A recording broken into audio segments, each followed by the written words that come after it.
ছোটবেলা থেকেই বেশ টমবয় সুলভ আচার আচরণ করতেন তিনি। প্রথম থেকেই বেশ দাপুটে স্বভাবের অভিনেত্রী সায়নী ঘোষ। তিনি একবার তার স্কুলে একটি ঘটনা ঘটিয়েছিলেন যা আজও স্মৃতিতে অবিকল।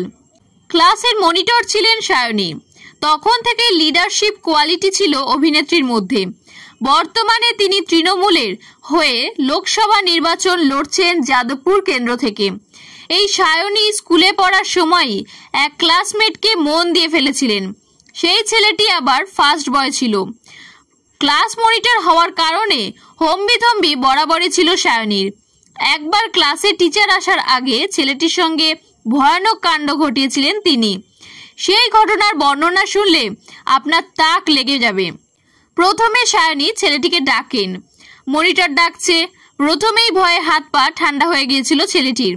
বারবারই সে আকুতির সুরে বলছিল, আমি কথা বলিনি, আমি কথা বলিনি।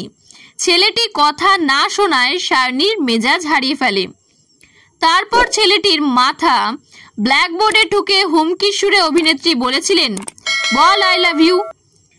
ছেলেটি ঘাবড়ে গিয়ে বলেছিল, এমা সে কি? আমি গতকালই অন্য একজনের প্রপোজাল গ্রহণ করেছি, ওর জন্য ব্রেক টাইমে আলু কাবলি কিনবো। এই কথার পর হাসতে হাসতে ছেলেটি এও বলে, আমার কাছে টাকা নেই, 5 টাকা দিবি রে। স্কুল জীবনের এই মধুর স্মৃতির কথা মনে পড়তেই হাসতে শুরু করেছিলেন সায়নী। ফেলে আসার সময় সত্যিই মনে রাখার মতো। এর মধ্যে কোনো দ্বন্দ্ব নেই। সে স্কুলের বন্ধু কিংবা স্কুলের ভালো লাগা তা সবার জীবনেই নিখাদ।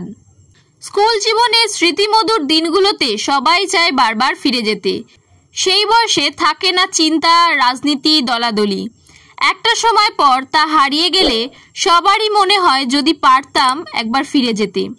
ব্যতিক্রম নন অভিনেতা অভিনেত্রীরাও।